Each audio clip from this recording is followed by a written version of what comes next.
Passenger passengers, this is a recording announcement from flight.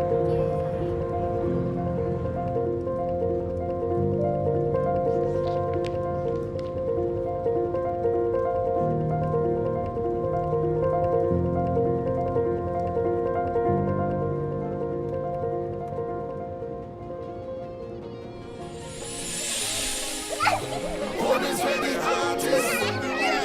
I say home is where the heart is. Everyone have a place that they're attached to. The beat of your heart is like a pass through. No matter how you circumnavigate around the globe, you always feel like running back to. They say home is where the heart is. So welcome home. Welcome home.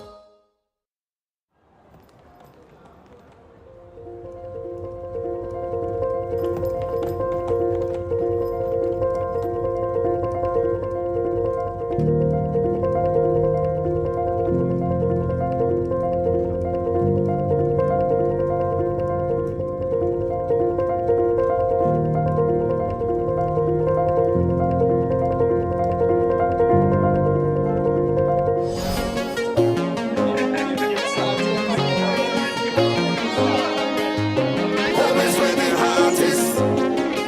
I say home is where the heart is. Everyone have a place that they're attached to. The beat of your heart is like a pass through. No matter how you circumnavigate around the globe, you always feel like running back to. They say home is where the heart is. So welcome home. Welcome home. Welcome aboard. Thank you. This way. Can I get you anything today? Do you have tamarind ball? Sure. Thank you. Hey, try one.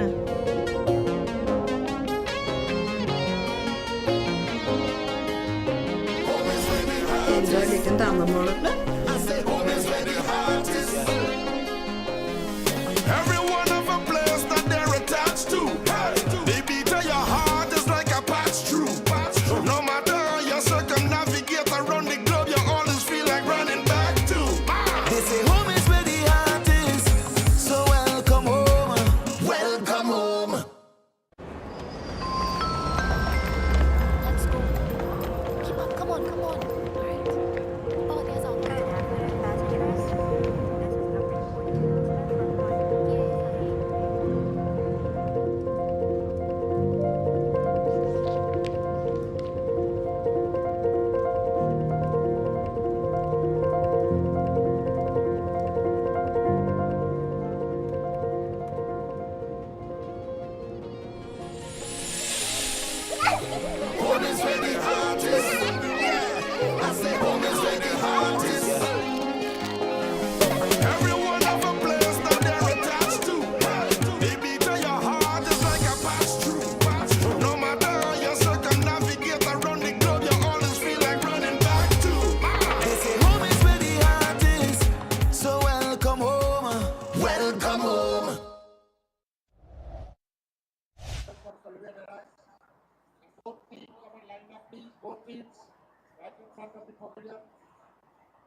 Welcome back to the National Cricket Centre, where it's night time here, and we're getting ready for the final.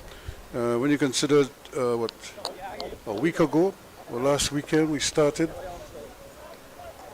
the games here, and we continued yesterday. We continued into today with the semi-finals, and when it was all said and done, it's these two teams here playing for the Caribbean Airlines Village T10 trophy, the local trophy, I would have to say, because there is a regional element to this competition. And right now the Sital Felicity Young Stars are up against the All Stars Sports Club. And the news here is that the All Stars won the toss and they fielded first, and they're fresh from beating the East Zone by 8 wickets. And of course the Young Stars prior to that also won handsomely by 18 runs over Southeast Zone. So this is, as they say, the creme de la creme of the competition, and it's shaping up to be an interesting final. And certainly, Dylan, I think both teams deserve to be here. They probably would have been among the best teams, performing teams, over the last 2 weekends, and I don't think it's a big surprise that they are the ones contesting the final tonight. Star-studded affair on both sides, the Young Stars and the All Stars. As the night grows a bit older, see Ahmed Kistor with ball in hand as well as a towel in hand. We see that dew starting to become a bit stronger under these lights at the National Cricket Centre. Alvarado Bryce and Randy Ramnan opening for the second time today. Both teams likely getting the opportunity to do what they prefer. Young Stars tend to prefer batting first, and All Stars tend to prefer chasing. And of course this man Alvarado Bryce had a big score earlier today, and immediately he's off and running. So they'll be looking to him to probably contribute another interesting innings once more. 71. Bit of extra rest for the Sital Felicity Young Stars as well. All just part of the luck of the draw when it comes to these smaller competitions that don't go on for too long.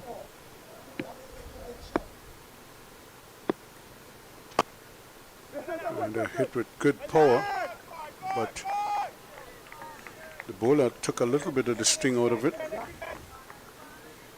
Bryce, of course, somehow he would love to repeat that innings from earlier today when he scored 71. Of course, when you look at the Sital team having a bit more rest, it isn't always to the advantage of the team with more rest.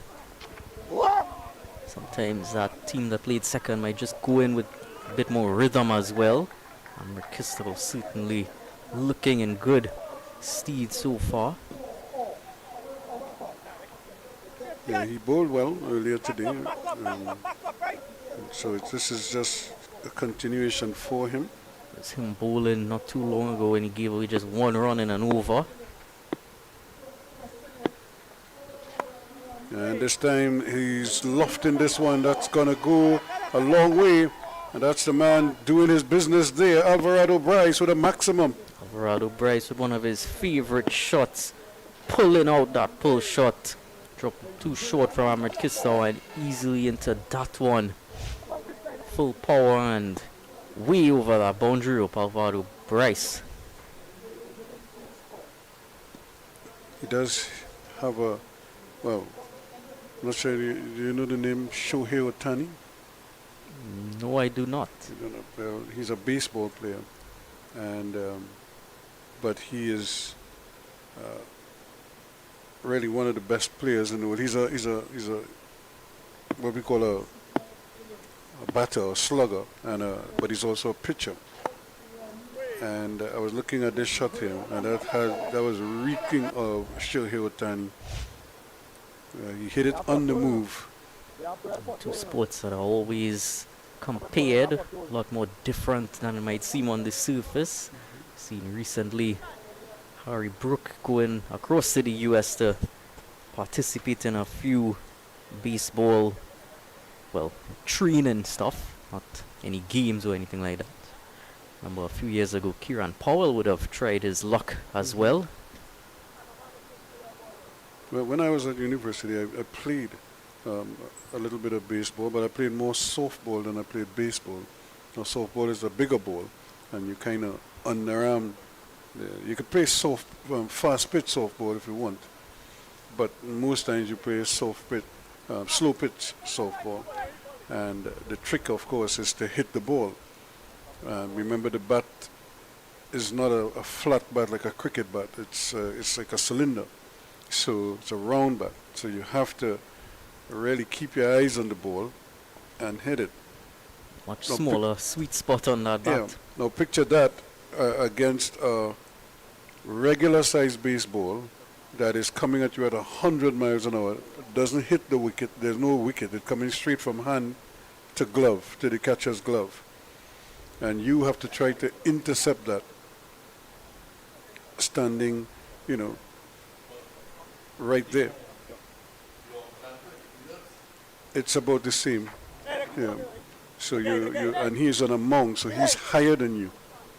So really and truly, the pitches most times coming down. Imagine you're facing a pitcher who's like 6'8". So Of course, you're able to bend your arm in baseball, so you can get that extra he's actually effort you're into the pelting ball. the ball. You're throwing the ball. And of course, so much pace is lost after the ball bounces in cricket as well. Yeah.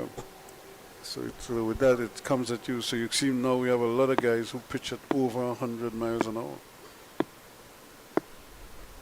The ball is back, and it's gone again. Almost as if Bryce don't like to see the ball close to the wicket. He just has to get it away as quickly as possible. He picks up 2 more. I would safely say he doesn't like to see the ball close to the wicket from what I've seen of him in the 3 games I've seen him play at so far.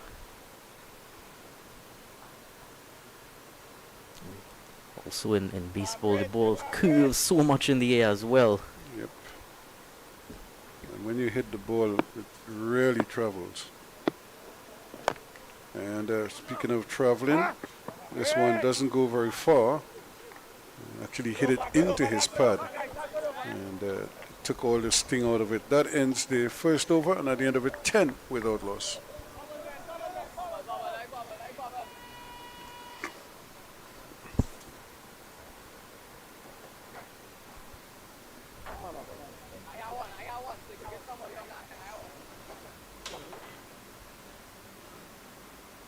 So a lot of interest here in this final to see who will emerge as the champion team.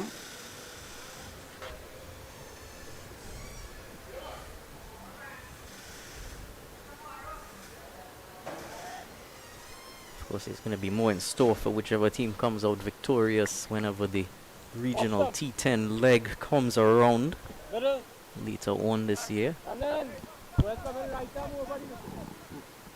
Christian Ramrup, opening partner of Amr Kistar, as we've seen throughout. And as I was telling you about Shohei Ohtani's Japanese, and in Japan, baseball is big. Like how cricket is like king in India and that part of the world. So him playing in the major leagues in the US is a big thing. People stay up all kind of ungodly hours just to see him play and the Dodgers play. Well, I know about that all too well. And he's probably, if not the highest paid player. He has this ungodly contract that I can't even tell you the amount of figures in it. To be fair, if you ask me what sport that they favor across there, would not have replied with baseball. Fair, I don't know where my mind would have gone. Yep. They play a lot of baseball in Japan. And they have some very good players too. That's the thing.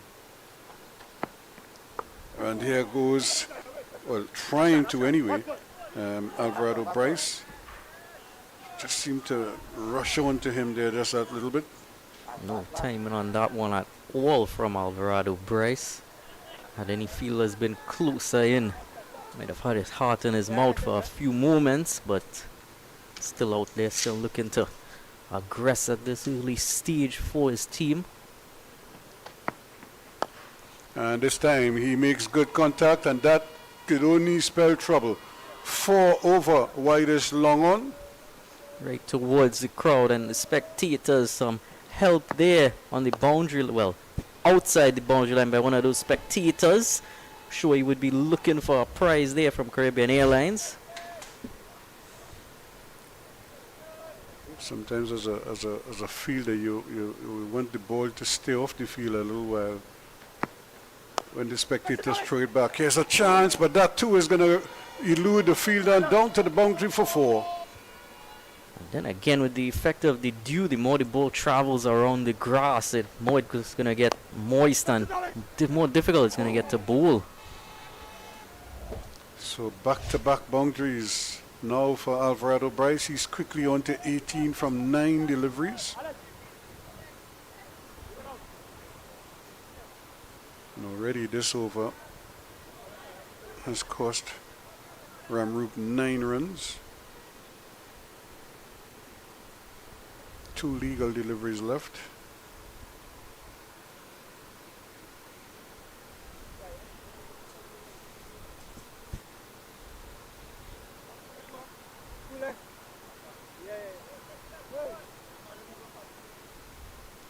Someone just passing across the side screen. Bit naughty there. Yep. Unconcerned. And he goes again, and once again the ball is just eluding everybody, and almost 3 players converging on it. And there was almost a big collision there. And I'm happy to say that all 3 players are safe, but that could have been so dangerous indeed. Well, that ball hardly went anywhere. It went up so far, and that fielder was running in from all the way on the boundary, Alex Ali, and was struggling to get towards it. Yeah, T10 Ramroop was also in there. They almost collided.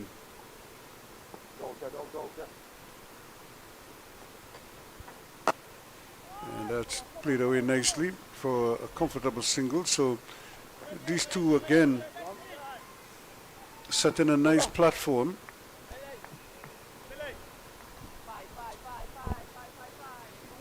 And at the end of the second over, it's 21 without loss.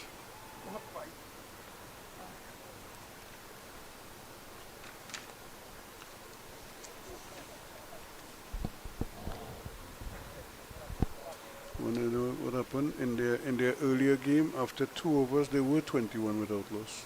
Exactly the same. Exactly the same score in their power play. Bryce was the one who was on top of that partnership as well. Randy Ramnanan went for 3 in that innings. It was Bryce and Glasgow that pulled things around. Randy Ramnanan is no doubt going to want to contribute some more in this final. We all know what he's capable of from what we saw in the previous games. So Nikolai Billy is going to try his luck here now. They need him to be spot on as well. Picked up 1 wicket earlier. Bowled down. He had the Danraj, he had the prize wicket.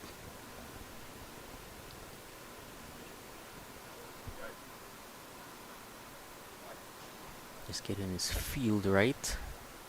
After he was struck for a big 4, came back.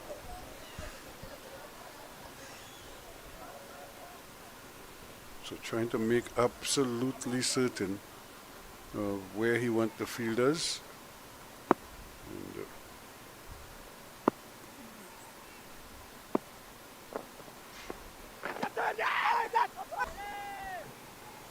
Keep going, boys. Keep going, boys. A bit of a reprieve for Billy there. Wouldn't have wanted to aim the ball in that region regardless.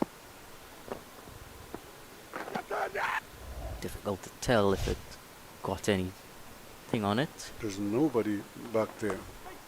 There's another good delivery. That one kept a little bit low. Not taken cleanly by wicketkeeper Clark. Clark, what an innings he played to get them to this final. Him and Bryce, two of the stars of the batting throughout this tournament.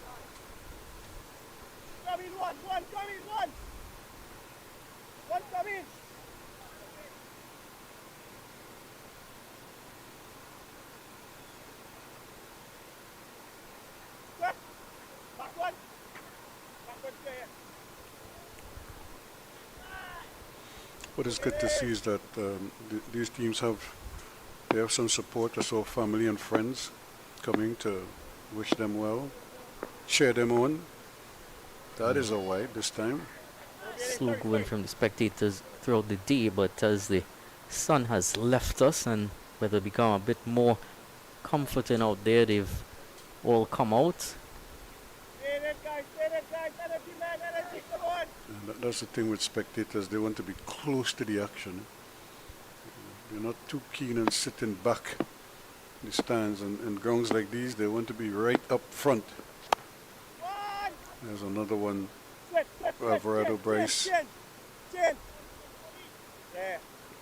pinching a single.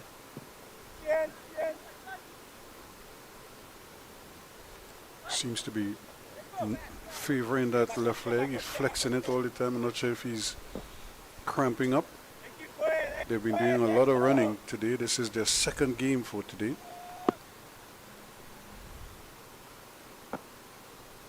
That's where those quick singles are gonna feel the burn now. Again, Ramadan not able to really take advantage. His timing is off. He had loads of time there to punch that through the offside.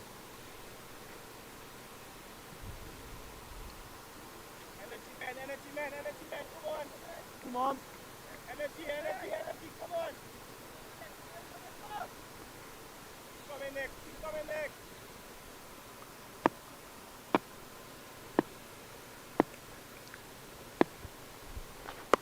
And again, really short ball that he could have put away, but he tried to hit it down. But there's a man at that short backward square position, just on the edge of the circle there, and he picked him out, got it over his head or to his left or his right. Might have had 4 runs. Restoring a bit of control here, Nikolai Billy.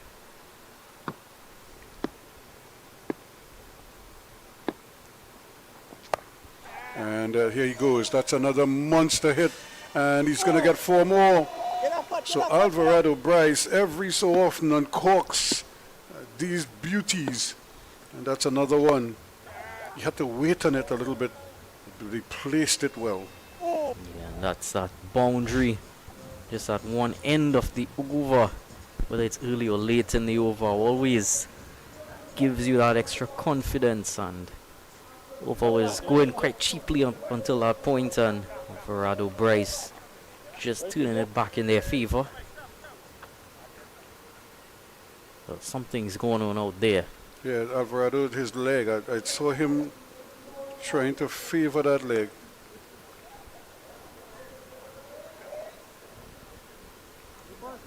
He might be cramping up at the moment. Understandable with the heat that he would have had to endure, especially in that first game, and now second time out with humid conditions. So it's going to be difficult. You have those multiple games in the day.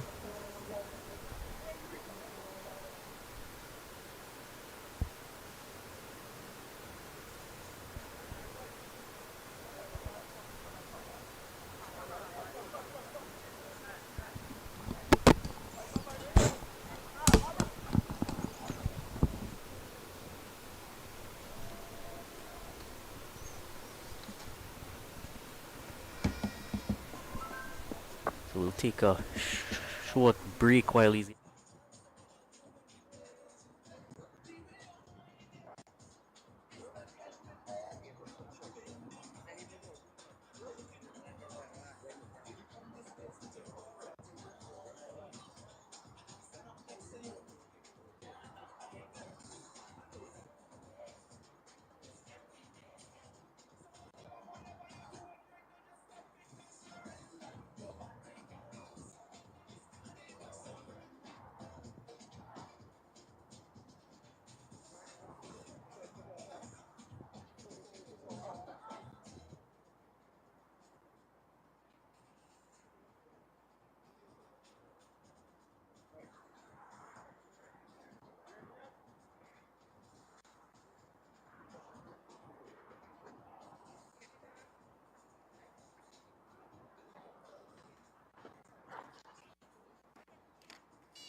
Okay.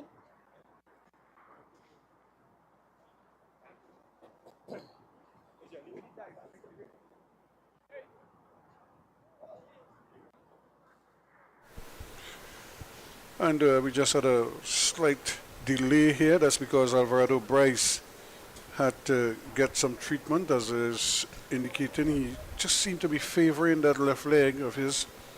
Might just be cramps. Like we said, he's been running hard, and this is the second game for the day. Not very often they play 2 games in a day, even though it's a 10-over tournament. The intensity levels are pretty high. Of course, he would have had the extra break compared to the All-Stars, but does like to hit those boundaries often. Was being forced to run a few extra singles in that over from Nikolai Billy, so bit of extra work on his legs. So you had the physio come out to take a look.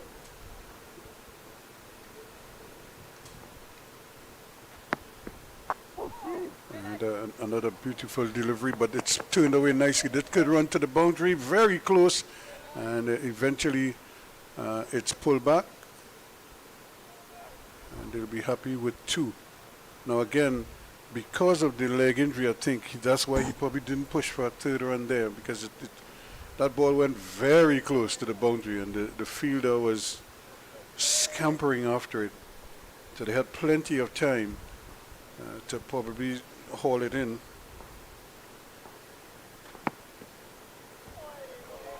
We might just see Bryce look to go a bit harder now, knowing that he can't run as intensely as he might like to.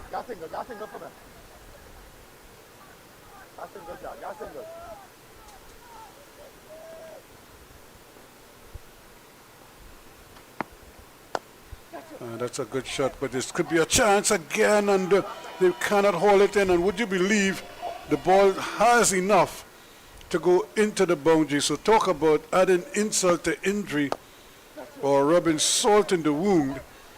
He's probably disappointed he didn't take the catch, but he's probably doubly disappointed that the ball still had enough to get to the boundary, and now he seemed to have hurt himself as well.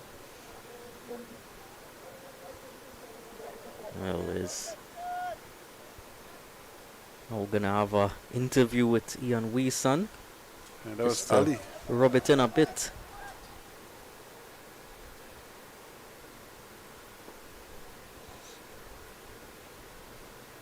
Second time he's pulled out of a delivery there, Amrup.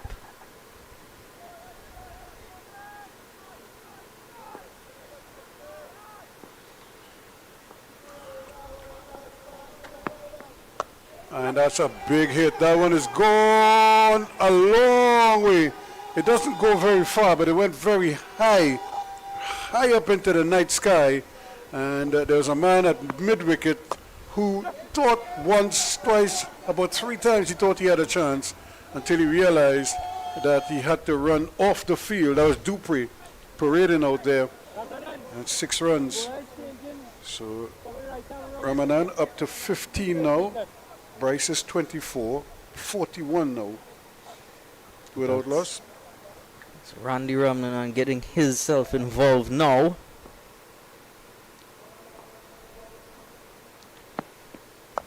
And again, that's a great shot, but there is cover out there. They're going back for the second run though, and which is good progressive running here, because look at the distance he had to throw that ball from. You have to have a rocket for an arm to run out somebody from that distance, and they were able to complete the second run quite comfortably in the end.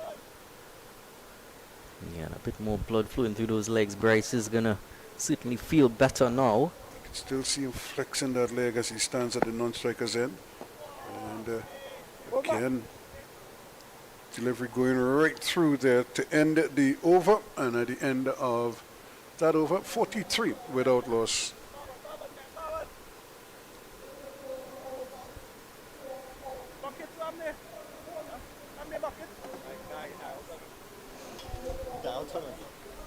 I suppose it helps when you have a partner who you're accustomed batting with. And these two seem to have a pretty good understanding. And but I think and both of them like to put back the ball, so it's not like one drops anchor and the other one, does the bulk of the scoring. They both like the idea of hitting the ball. Yeah, when you look at comparably what we saw between Danraj and Jonathan Narayan earlier, Danraj was the one hitting more of the boundaries, and Jonathan Narayan, while he was running those singles intently with Danraj, wasn't quite able to hit those boundaries. Tishan Ramrup is now going to bring himself on from the northern end. Not quite as lovely a looking situation as he would have seen in the previous match, but still has the right tools to break this partnership. So it's going to be Alvarado Bryce. You can still see him just kind of touching that leg every so often and trying to bend it to keep it warm. So it might just be I don't know if it's the cramp is in maybe the back of the calf or the hamstring area. It just seems probably a little concerned by it. Maybe it's just that little sting that he gets every time he moves. But hey, nothing cures pain at a boundary or two. And he goes again, looking to cash in, but again, because of that leg, he's probably not going to try and force ones into twos and twos into threes possibly. But what he can do is just keep rotating strike and allow this man to do the heavy lifting for the time being.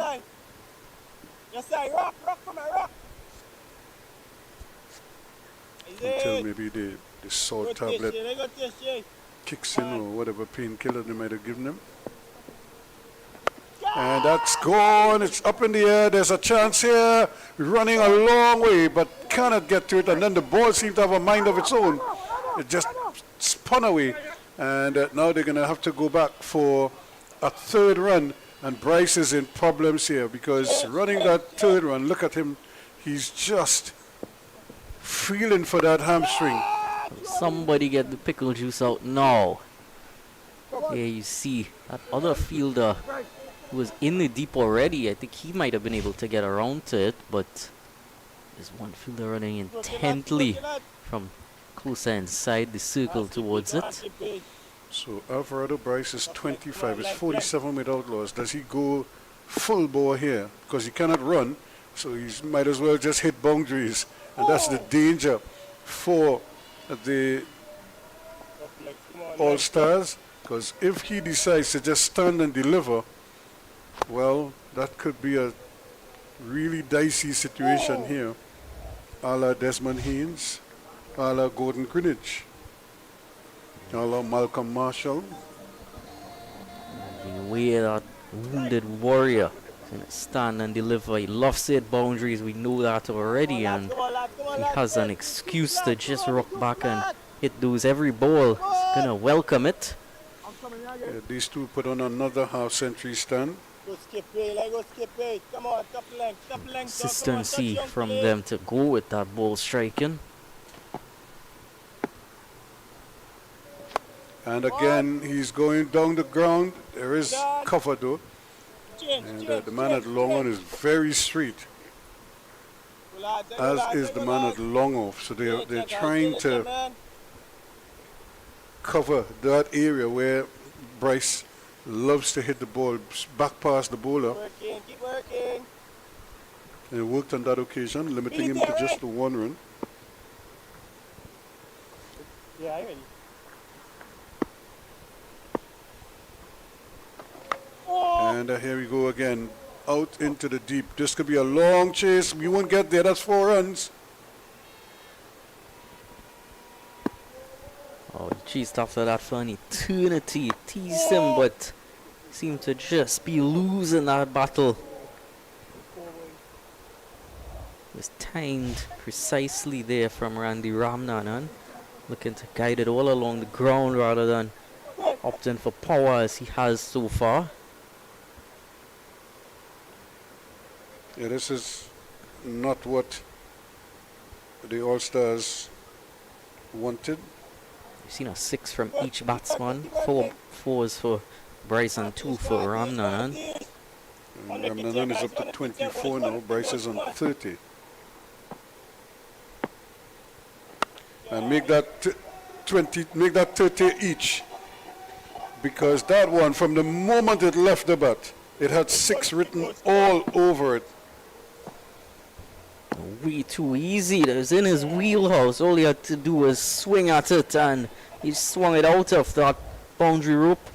6 more, 62 without loss for the Seattle Felicity youngsters. 30 apiece for both batsmen. What? Only 5 overs completed. He's continuing to struggle there. Bryce just readjusting himself, amping himself up and getting ready to go at it again. With 19 off that over. So they're really making steady progress now. So they're at the midway point and they have 62 on the board. You can see that they look at just a bit more laboured in the field after having to play these back-to-back games. Only about a 20-minute rest period in between. They'd be quite happy that they didn't have to field second in that first game. So Brandon Suklal comes into the attack.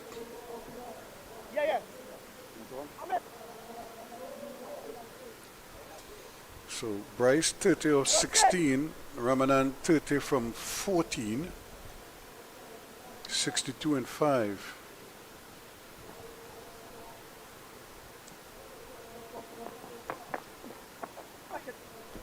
And one going through outside the off stump. Again, because you can see the movement, the leg movement is limited now, so he's just gonna kind of set his base and swing from there. And there you go. And, Keeper! because of the constraints he have with his leg, So after 3 overs had passed, Bryce was on 24, Ramnanan was on just 3. So there you see that ability for him to catch up. Neither of them gets stuck really. Bryce only struggling a bit here because of that cramping leg of his. Ramnanan has certainly amped up his scoring rate to counter that.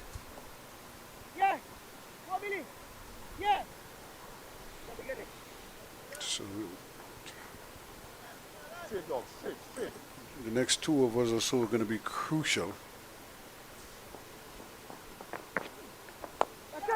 Because if these two keep going like this could be more problems here. That's another beauty.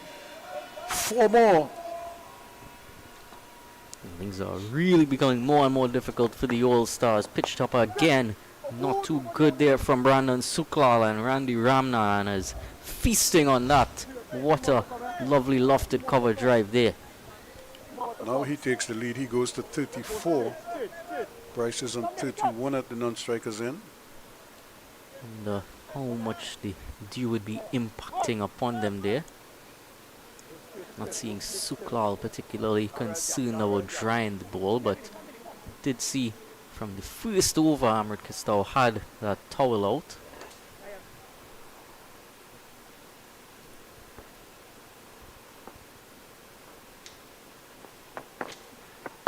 And this is more runs here. This could be another boundary. It is 4 more. Despite the best efforts there of Amdrav Kisto running around from his position at long on, the ball just kept gathering pace along the turf and into that wideish long on boundary for 4 It's more. almost as if the cheers from his supporters and his teammates there was almost acting as a gravitational pull for the ball, guiding it towards them, cheering it on and Andy Ramnanan showed off his offside prowess before. Now he's shown off some more range on the leg side, playing all around the ground. So he goes to 38 now from 16. Bryce is 31 from 18.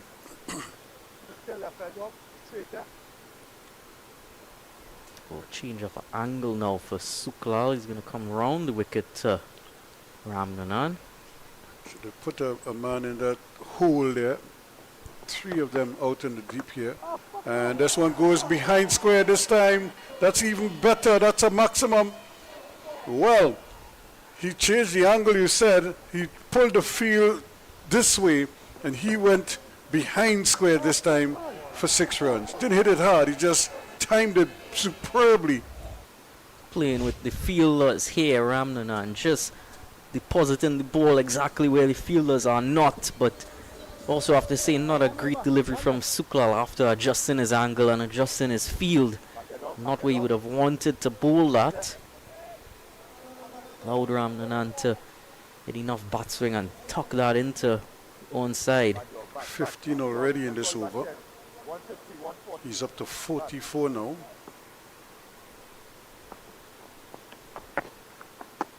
And make that 45. So these two are really plotting this partnership. They're building all the time, and they're really just trying to dig a deep hole here for the All-Stars. 78 without loss after 6. Going at 13 runs and over. A lucky 13 for Sital Felicity Youngsters. Randy Ramnanan with 3 sixes and 4 fours so far. He's going at 250. Bryce has taken a bit of a back seat, allowing himself to just try to recover a bit, and you see some support being run out to both him and Ramnanan. Seems as if they were calling for a helmet there, but changed their mind last minute. Because the spinner is coming on, looks like. That hasn't stopped any of them so far. We've seen pacers bowling to them without helmets. Not to these specific batsmen, but throughout the tournament. So Amarav Kistau, leg spin. Saw him going from the southern end in the first game they played, so now he's going to have to see what he can do coming from the northern end. Hey, one at a come! Yeah, they need a wicket. They need a breakthrough here, and they need to take a couple quick wickets just to slow down this tempo. Already they have 78 on the board. They continue at this pace. 130 is a projected score. That will take some getting. The danger signs ahead for All Stars. They're looking at trouble facing at them here.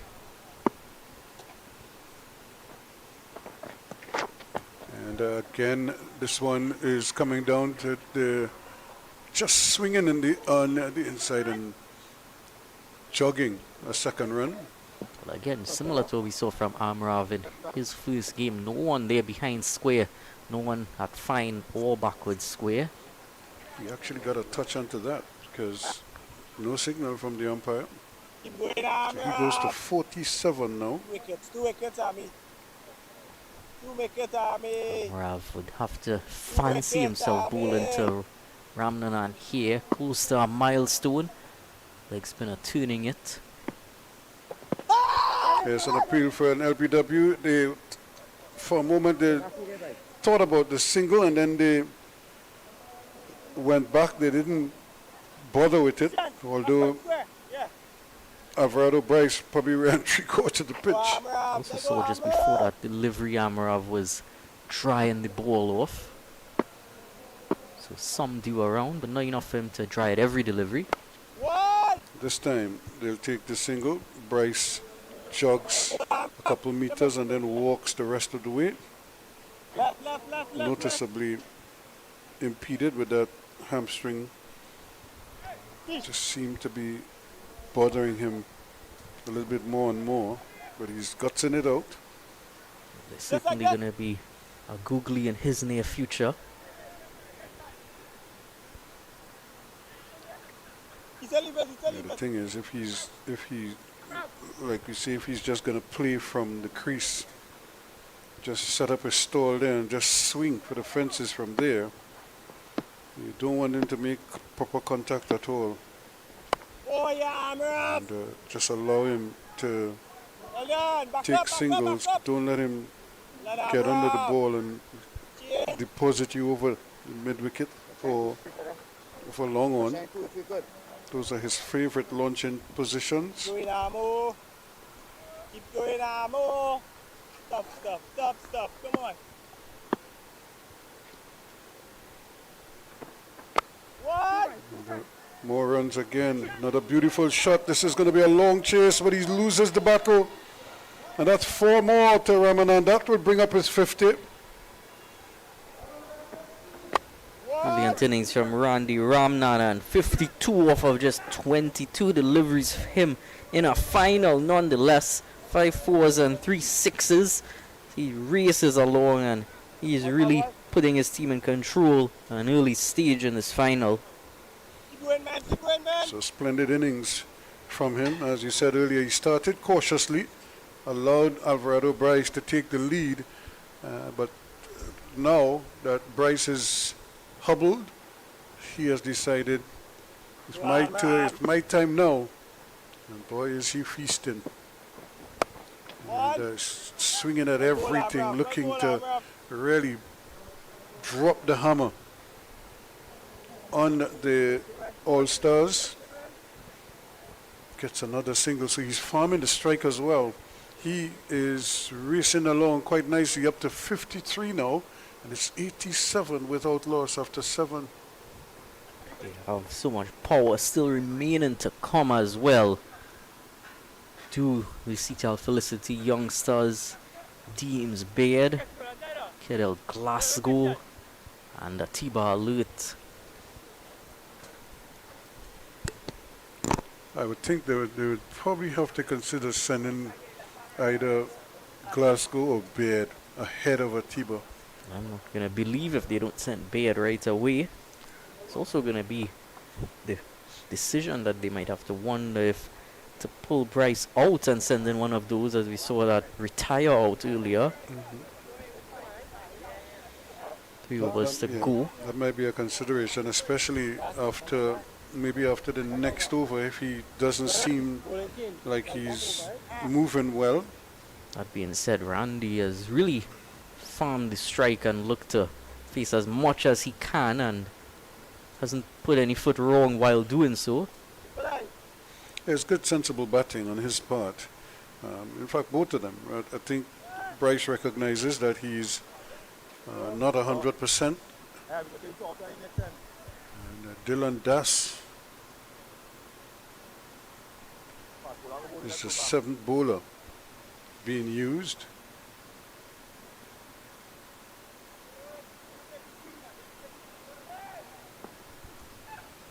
All to no avail so far. And this one spoons up in the air. This is going to take some catching. But again, the ball just seemed to elude the fielders. And they're able to pick up a couple. Almost a chance of an overthrow there, but with the shape of Bryce's leg was always going to be a difficult one. But nothing seems to be going against Randy Ramnanan, and everything is going his way. Even the 4 shots landing in safe ground.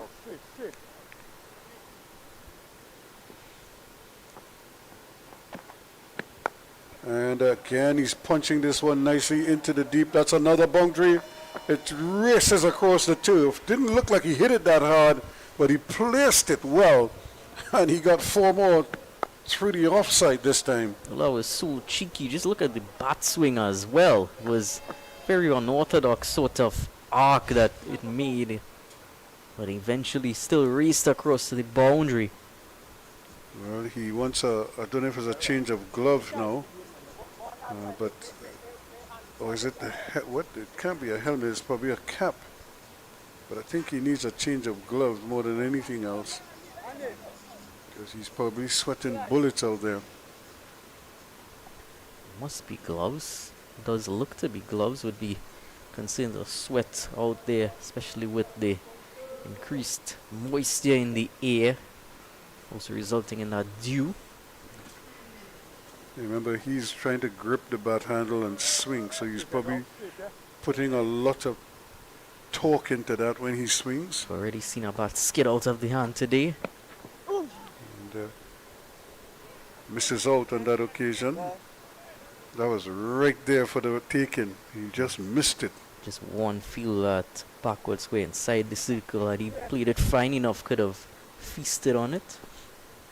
Yep, it's dangerous to bowl there. And it's also more dangerous to bowl there as well. That too is going to run down the hill. That's 4 more. Nothing they could do about it. Scampering across there was Suklal, but he never had a chance. That ball was just gathering pace. He sliced it to perfection through those 2 fielders, completely dissecting them and racing it away. Randy Ramnanan is out of control here. 7 4s, 3 6s. He's up to 63 now, 97 without loss in over number 8. We still have 2 legal deliveries left. All Stars running out of ideas. Yeah, Bryce has kind of limped to 32. And that is close. That could be out, and he is. He went right across the line of that one, and he has to go for 63.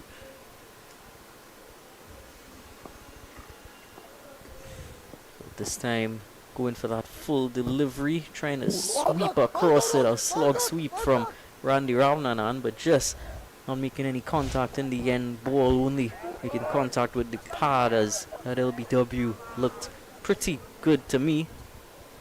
He shakes his head as he's coming out there. If he had gone straight, he probably would have probably made contact with the ball, but he went right across it. And again, there's right up. The ball is pitching right up at him. And so the umpire is more inclined to want to side with the bowler there. I think we have an extra fielder on the field as well. Big round of applause for the young man as he makes his way back, Ramanan. And it's the big fella is out there now. So, not seeing teams bared quite yet. It's going to be Glasgow, another big hitting batsman. Awesome. Center. Ball's coming right arm over. 5 balls, 1 left. Difficult to understand that slog sweep as well, because would have been in the way of that backward square and had that mid wicket on the boundary too, so would have had to place it quite precisely. And here's a big hit that is going to come down here to long on. There's a fielder out there, and they will be happy with just the one. And again, Glasgow does hit the ball a long way. So the over comes to an end, 98 for 1 now after 8. He's kept the strike as Kedal Glasgow, so Colorado Bryce just limping along, playing the supporting act, but keeping his partners occupied out there, keeping their confidence levels up. Yeah, it would be interesting to see if Glasgow plays a little quick fire cameo here, launch a couple out the ground. Not too many, because I don't know if we have enough balls for that, because it's pretty dark now. I don't know if they'll be able to retrieve some of those balls. And the crowd of spectators we had on that side, they've disappeared. So anything that goes into the bushes there might very well have to stay there. Yeah, I'd certainly not be looking to head across to that side at this point of the night. Have to spend the night. So Amrit Christo is coming back for his second over.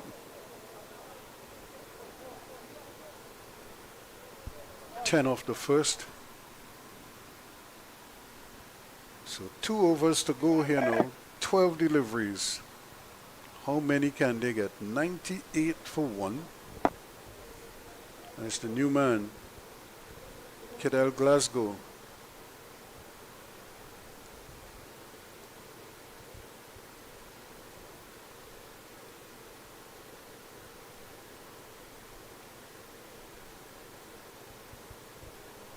Well, Amrit has taken an eternity to begin marking that run-up that would have utilized multiple times today.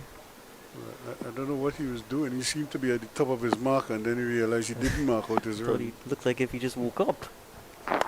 And this one is in the air. This could be out here if he comes on and takes it, and he does. So Glasgow not able to impact the game just yet. Certainly not with the bat. Made just one. And good catch, good running catch to see the end of him. Not timing it as well as he would have liked, coming off the top edge there as he tried to play it into the offside. It did not go where he intended. So Glasgow only managing one in his very short stay.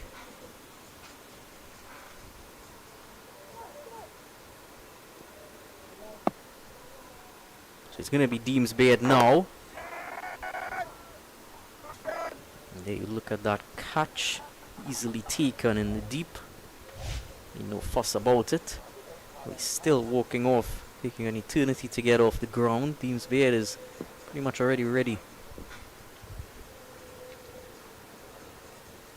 He had an opportunity there to try to impact the game in a big way. When you have just a few deliveries, you have the license to swing at everything. The key though is to connect when you swing. Yeah, they wouldn't want to lose any of this momentum. Still over and 5 deliveries to push the score up as much as they can, but don't want to get stuck. Those 2 wickets falling quite quickly. Yeah, they haven't gone past the 100 yet. So still on 98. So that might be a milestone that we'd want to look at.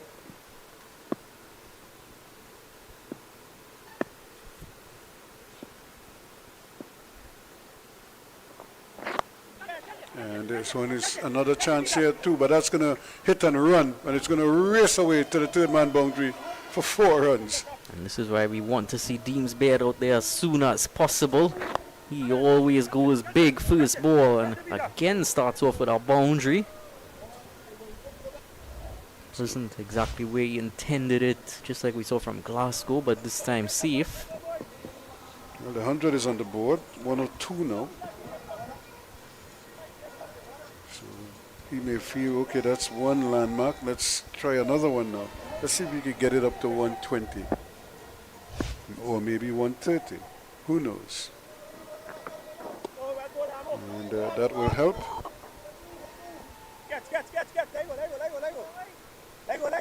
Bowler seems perplexed. Wanted to know why the umpire wanted a hug. Well, the umpire just wanted to free up his arms a little bit.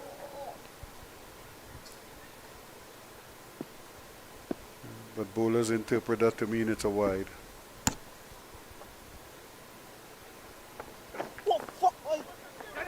And they're going to run a single now because Clark fell down while he was trying to block the ball. He couldn't take it cleanly because it bounced a second time in front of him. But the ricochet took it a little bit away from him, and they were able to scamper through for a bye. Gonna need a change of eyes because I can't believe my eyes after seeing that. Yeah, and Alvarado Bryce, despite being hobbled, called for it. And that one is going to run away too because there's nobody down there. That's 4 runs over the head of the keeper. Well, Alvarado Bryce has been on 32 for quite a long time now, and he finally pushes his score along. Streaky, albeit in the end, but his luck is going his way. And that's the one bumper for the over. So now the batsmen could wait to tee off on anything pitched up in his half. And that's the one thing I don't like about this one short ball, this one bumper rule, because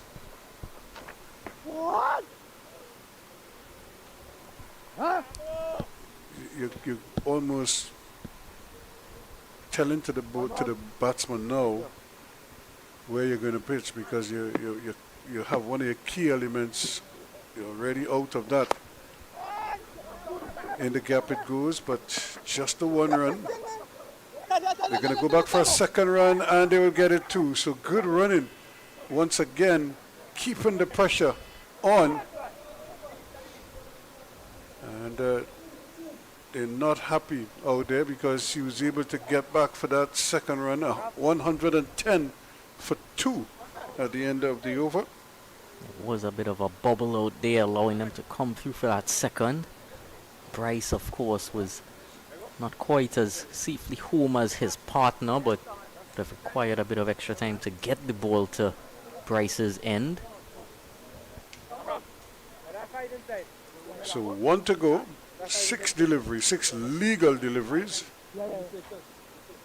And who will they entrust? Is it Billy, or is it going to be Amrav Kistov? Kistov had the ball in his hand, but he threw it to someone else.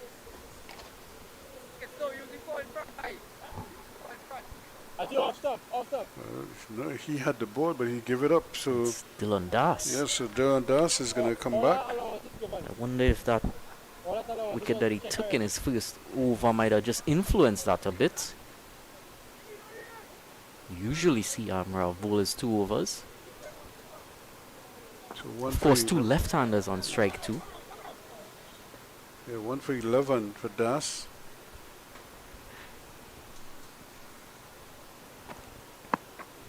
Well, that's a wide delivery. You could see Baird was trying to jump down the wicket at him. Saw him coming and he pushed it wide. But too wide. Let's do that again. And this time they're going to secure another single. So now this is where it's going to be interesting. Alvarado Bryce, who has been hobbled, can he finish on a high here now with a couple big ones? Does the leg hurt enough to deny him that? And get another big hit, but just a 1 run. This is good bowling so far. Utilizing that over the wicket line. Don't always see from off spinners in modern day cricket, but it's always going to be difficult to get them away from that line. Though it might pose less chance of getting a wicket, it is a very restrictive line. And again going way outside the off stump, but going outside the off stump and trying to swing to leg as opposed to trying to just hit the ball maybe over extra cover. There's a big gap there between the man and the deep cover boundary and the long off. Well, that's the thing with this over the wicket angle, it makes it more difficult to hit through the onside because it's always going away from you as a left-hander. And again, play on a miss. Where did we see this before today? In these death overs, bowlers coming up with dot balls. These are like golden nuggets.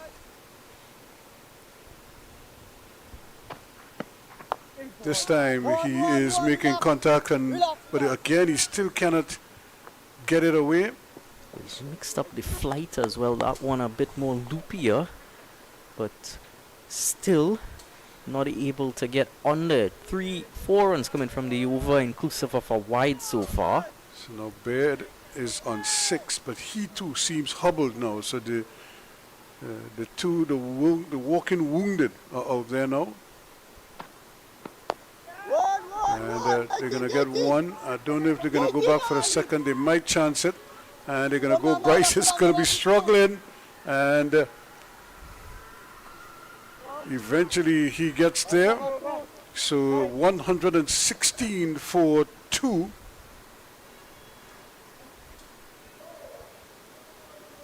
Wonderful innings from Randy Ramnan and holding this innings together for the Sital Felicity Youngsters Club. Alvarado Bryce contributed as well in his partnership, but pulled back decently in the last 2 to 3 overs by All Stars. Still a sizable score on task for them to chase this down. Good choice as well in that last over, going away from Amarav and getting Dylan Das into the attack. Certainly served them well. So that's one half of the final completed, and we'll be back for the run chase in about 10 minutes or so.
action resumes in this Caribbean Airlines Village T10 final at the National Cricket Centre in Vancouver.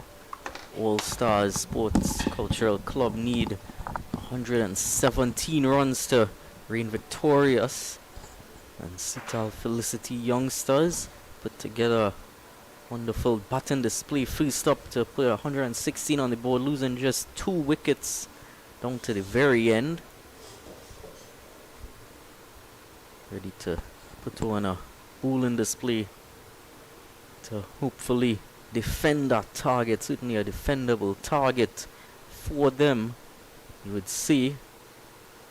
So I welcome Ruskin Mark to carrying us through this final innings of the local T10 tournament. Yeah, we're good evening, good night to you again, and well, this is it. There's no tomorrow.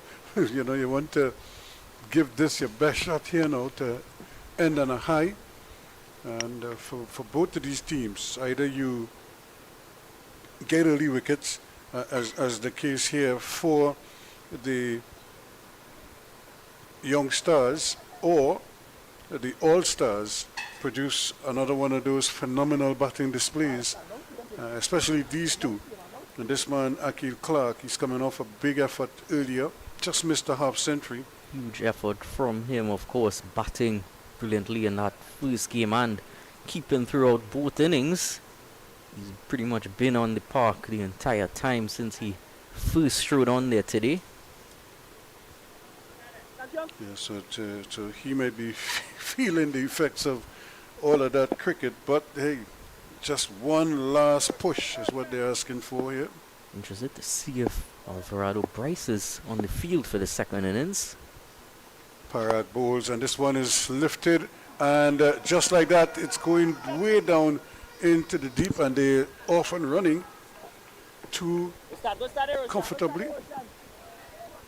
He knows he can't afford to let too many deliveries get away from him. Would have certainly been hoping that went away for 4, but didn't quite place it as well as he would have liked.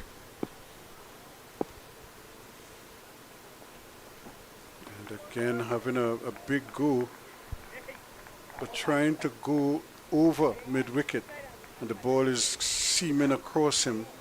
He missed that delivery and then walked away right away. Wanted to reset.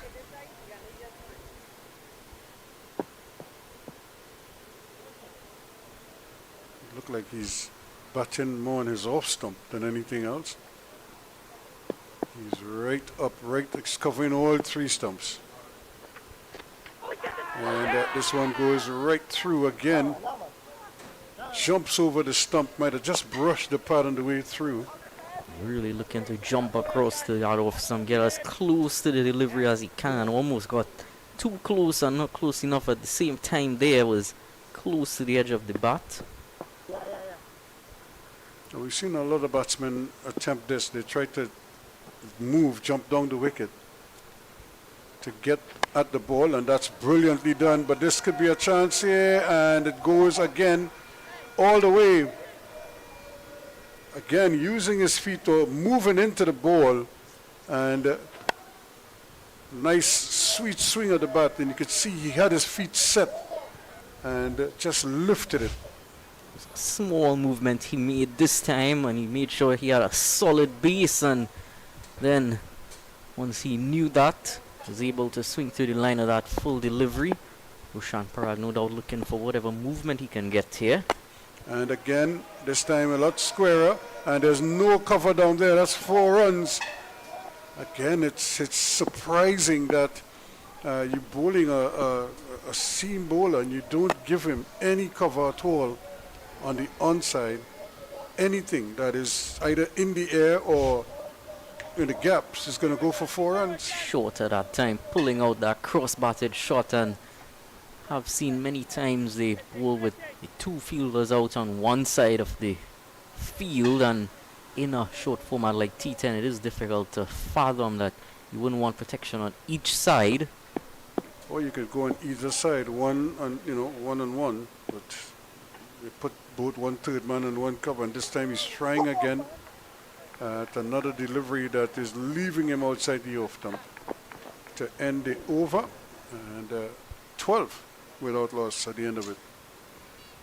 Understandable that bowlers who bowl like Parag come in with that angle, taking it away from the left-hander, would certainly have most of their deliveries hit towards that offside. But in this format, when you're swinging all over the place, the ball could go anywhere. You want to be prepared for something like that. Yeah, this is a crunch time here where all the bowlers have to be very concentrated. They cannot afford to give away any freebies right now. The only freebies here are what the Caribbean Airlines are giving out to the spectators. Other than that, you have to earn it, whatever it is. So it looks like Ashad Mohammed is going to pick up the attack. He's had a good time of it so far. Tends to favor opening up with his quickish off spin. 4 wickets so far in this tournament. Andy Mahis yet to face. So he's going to come around the wicket to him. Again, the 2 fielders in the deep on the leg side this time. So this is where the challenge is here now. When you post a good score, you put pressure on the batting side. They may feel that they have to do all kind of impossible things just to keep up. And, but they must recognize that you wouldn't hit boundaries every time. So the singles and the twos are just as important, especially early in the innings. Now here he goes again. He takes a guard that's off stump guard, and he takes a middle stump guard. So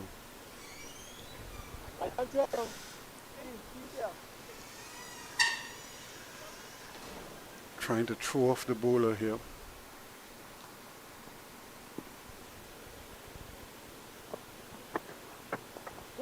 And he's bowled him. Well. Good delivery again. Started outside the off stump, and that one came back at him. Might have hit the inside edge and went onto the stumps. And certainly the ball was going to miss the stump, but he dragged it on, and he has to go. So that's a big wicket there for them, and that's the end of Clark. 13 for 1. I was seeing he was trying to throw off the bowler, but didn't do so in the slightest. The bowler responded with a lovely delivery there, but not as well played from Akil Clark, playing it on to his stumps. Looking to go a bit too hard at that. So Alex Ali, an opportunity for him here to shine now. Hasn't had too many opportunities lately, but we know he's quite capable of producing some big beefy blows. Was stationed that long on down on our end for most of the innings. Were out in the field, had a few close chances. Now gets to have his final say with the bat. Would want to make it count. Yeah, this is the challenge here. It's probably more mental than anything else right now. Sure, they're probably a little fatigued physically, but it's the mental part that's where they have to be strong. And immediately he's off and running. He's gonna have to hurry. And the return came in, but he was well home. I don't think there's any doubt about that one. Those direct hits always inspire some confidence in the fielders, but was easily home. He took a little while to get started, though. He was like admiring his shot. And then he realized, oh, there's a single to be had. Let's do the hustle.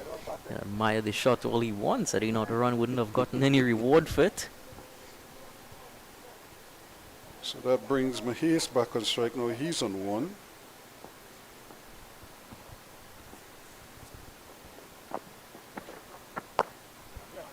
That's a good shot.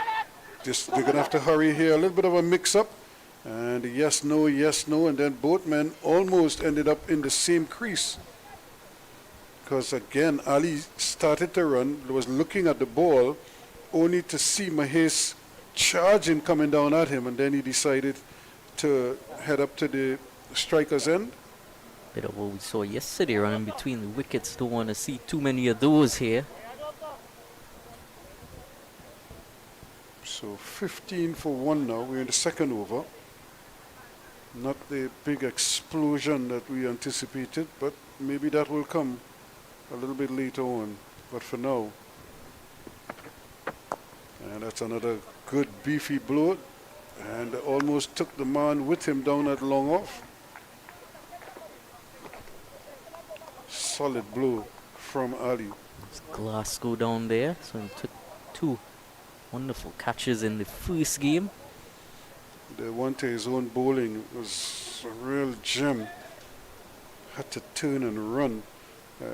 Well, it's one thing to deliver the ball, then to have to turn and then chase after it almost to a long off position. Yeah, Took a time. good running catch. He finished, he was on the boundary line.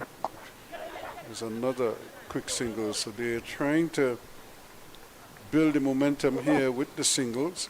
I don't think the youngsters are going to be overly worried, although they would love to keep taking wickets and try to pin them back. 17 for 1 now after 2.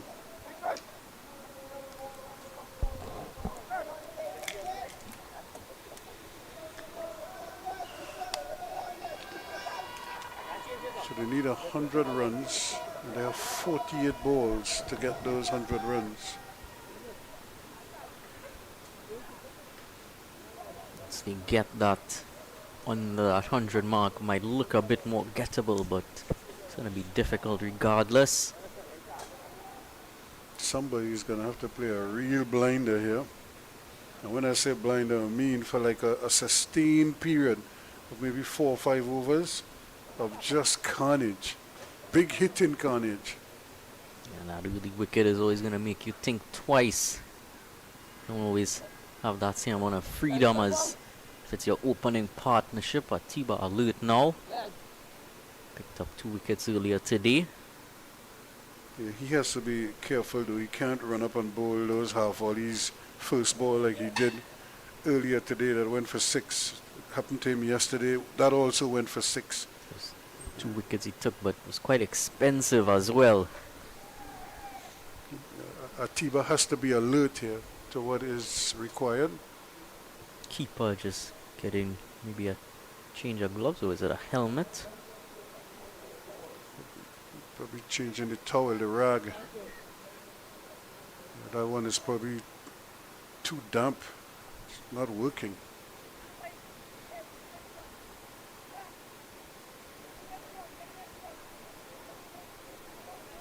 So Luther's gonna operate around the wicket here to Andy Mahes. So a lot of to in and fro in, and we've only had 2 overs. It seems that we've been here for like an eternity.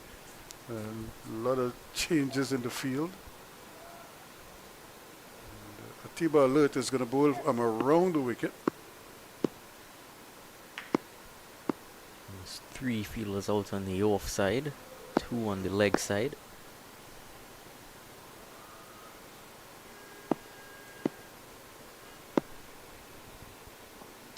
And this is a delivery bowled him. Kept a bit low, but it went right through. And that is the end of Mahes. It kept very low indeed, and really hit the base of the off stump. And he has to go. There's trouble and troubling signs given that low bounce we saw there from Atiba Alert. And Mahes, the other opening partner, now departs. So Alex Ali gonna have to try to build an innings here with Christian Ramrup. Saw him bat quite well yesterday. Yeah, look at this delivery. It barely got off the ground. Not much he could have done about it.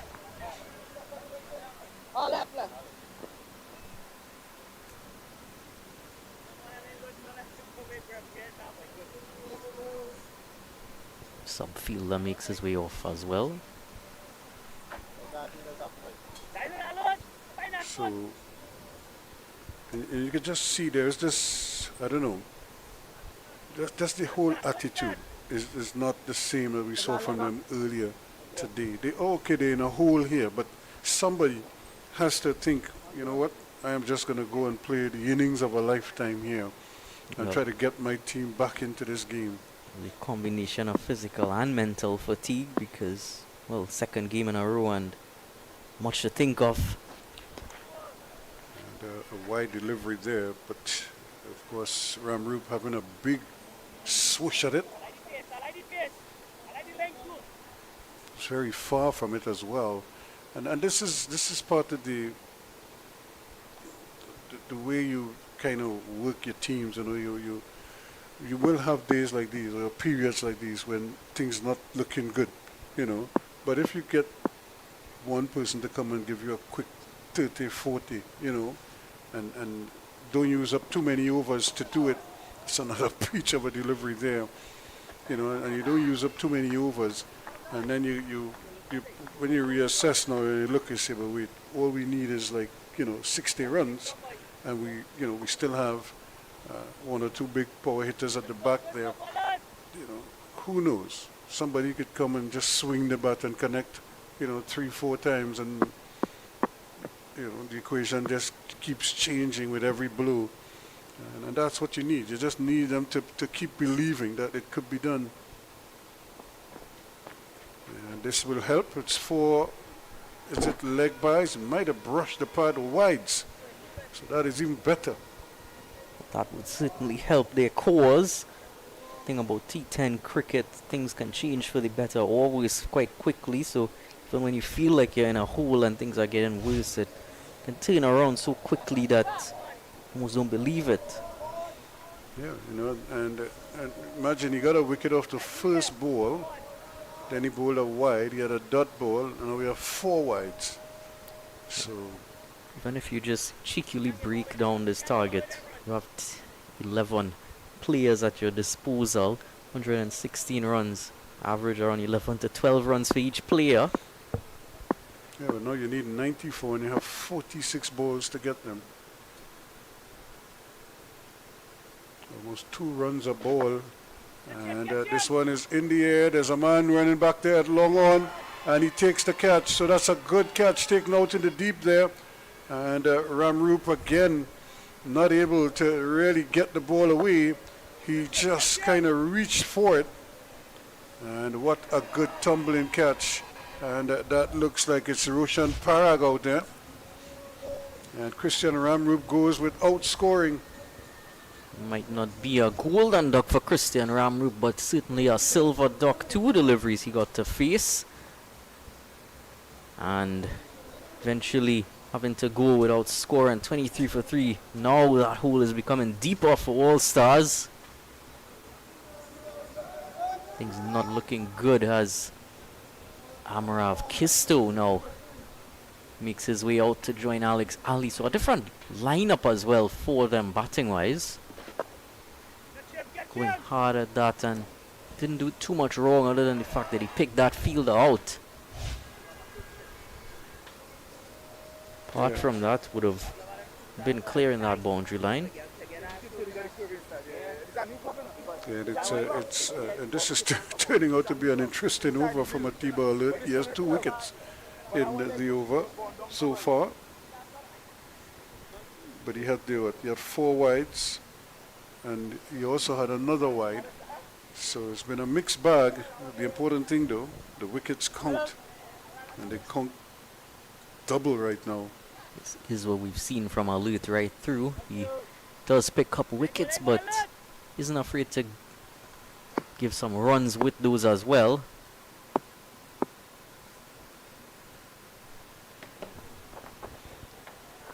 Again, that's the ball just eludes the wicketkeeper. He should have had that, and he just sort of closed his hands at the wrong time, and another a bye, or is it a wide? Should be a wide.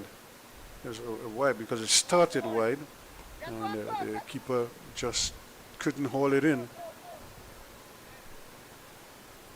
And they did run one, so keep adding to the score.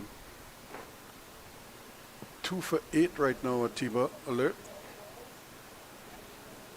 Important thing is he has 2 wickets, 2 of the 3 to fall.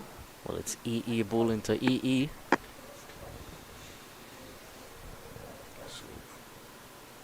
Ali. Alert bowls him. That's wicket number 3 in the over for Tiba Alert. Again, swinging right across the line of the ball. And really, this is, what do you have to say? It's kind of careless batting here. He just threw the bat at it. And never had a chance of catching up with that one. Disaster here for All Stars, 25 for 4. Not even completing the third over as yet. It almost seems that Tiba Alert is bowling wides to have extra deliveries to bowl at these batsmen. He's enjoying it so much. 3 wickets, not even finished with his first over as yet, and he's feasting on this batting lineup.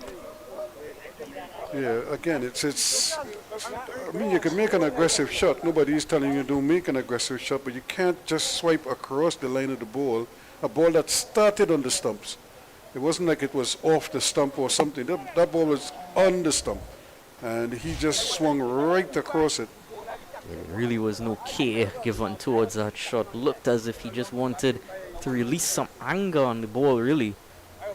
And he's going to have to release it somewhere else.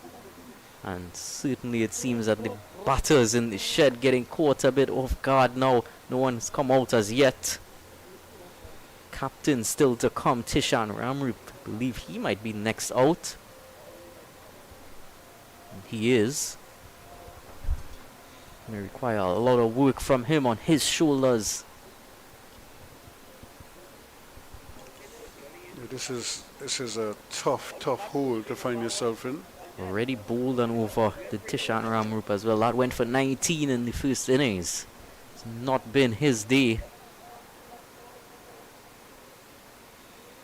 Well, I should say it. It's not been his game. He already won a game today.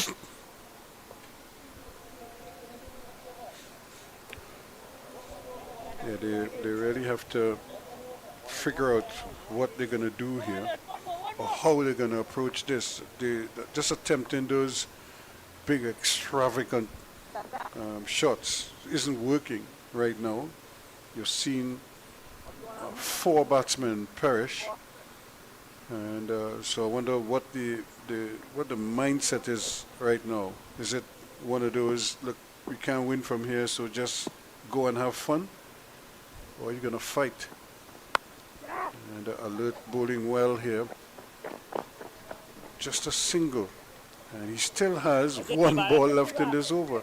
This over has been going on for a while now. Well, that's what you can't begin to tell yourself. It's always going to be mathematically possible. That current rate at around 9 required just underneath 13. You also need to remember how many wides and extras was bowled in this over.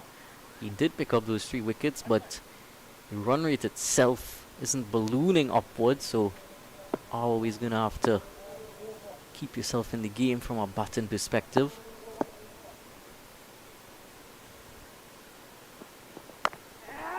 And this one is into the gap, but it's nicely fielded there, just covering everything, Mohammed, and just limiting them to just the 1. So finally, the over comes to an end, and at the end of it, 27 for 4, 10 runs, but 3 wickets. Atiba Alert will be happy with that, no doubt. That over started about 10 minutes ago. And,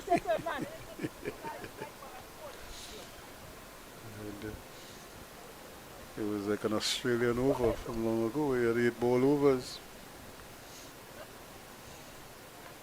Of course, back in those times, you see a lot of pace, hardly any spin.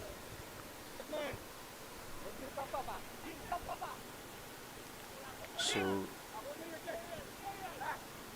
Bowler now. yeah, Avinash Bowler, the captain. Right time around the wicket. Avinash Bowler, EB. When he took the ball earlier today, he picked up a couple wickets early. So sure he's hoping for a repeat here now. Kistor is on 1. So when he took the ball earlier, came almost as a surprise. Hasn't bowled too much in tournament. And he's bowled him right across again, just going right across the line. A little bit of inward movement, and that was enough to throw off the batsman. And he went right through the gate, clipped the middle and leg stumps. Well, He goes for 1. seen that before. Seen that swipe across the line before. That's 3 of the batsmen. 4 of the batsmen already dismissed, having been bowled. Stumps being cleaned up. Those stumps are hurting right now.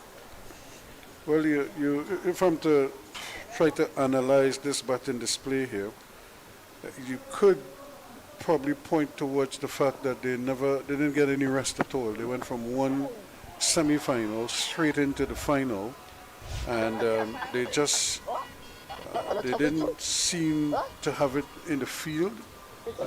116 runs was probably to maybe 20 runs more than they probably anticipated. It definitely did look a bit labored in the field at times, and now With the bat, it's even worse. Their whole concentration levels have deserted them here. There's not much in it. yeah, Nikolai Billy has made his way out. we need to rejig that format for upcoming seasons. Don't want one team having too much of an advantage. Yeah, because they really didn't get much time just to even relax and enjoy the victory, their semi-final victory. Like they just had to turn around and get ready to play the final. I mean, I know it's a time factor as well, but from a player's perspective, they probably just needed a half an hour to just breathe. Another nice delivery again from bowler who's come on again and done a pretty good job. Of course, it's not to say that you can't have the 3 games on the same day, because, of course, in England they always have that tradition of the finals. They 2 T20 semi-finals and the final. Again, drifting into the pads, turned away, and they're gonna be happy with a couple. So Billy's off the mark. And it's just amazing the way the batsmen are approaching this. Everybody seemed like they just wanted to hit sixes and 4s. It's like they forgot that, hey, you can take 2s and 3 and, a single and rotate the strike and build, because you saw that in the first innings as well. Here we go again. Everybody's looking for a big shot. And it may be they now be forced into that because of the damage that was done earlier. So now the rest of the batsmen have no choice now but to try and see if they can't beat their way back into contention here. Now just sort of forced into that corner. The batting card reads 12-3-2-0-1-1-3.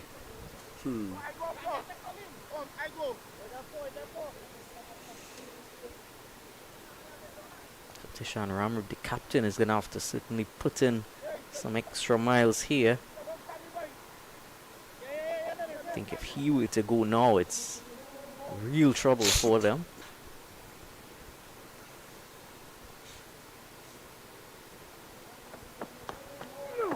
Captain against captain. This one is going to go down behind point. There's a long chase there, but they could give that up. That's 4 runs. Well, don't go too far. Don't go too far there, ball. Don't want to lose that now. I don't know if they get in this one back. And unless the fielder is absolutely, well, he did get it back. He probably had his eyes on it all the way. Some night vision goggles he pulled out of his pocket. I insist that I'm not convinced that they get in the right ball or every time. Well, especially for the night games. I just feel they find a ball that was there before and say, hey, this is good enough. Hopefully they didn't go and plant some balls there before the game.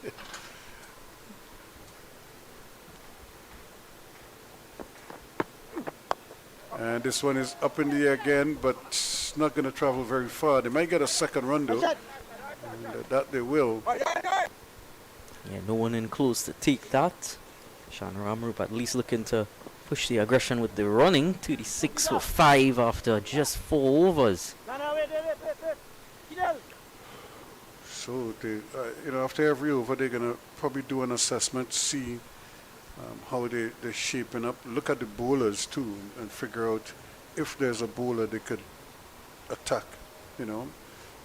Atiba Alert bowled a really good over. I mean, it was a kind of a mixed bag because he had the wides, but if he took out the wides, his line was pretty good. The wicket-taking deliveries were all excellent deliveries.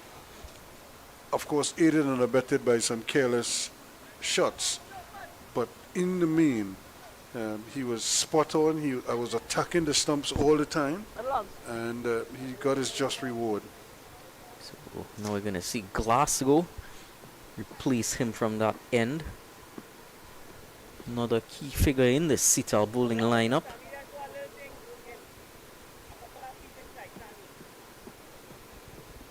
Didn't make too many with the bat, so I'm sure he would probably like to make up with the ball here. And we saw him bowl his bumpers off a short run-up.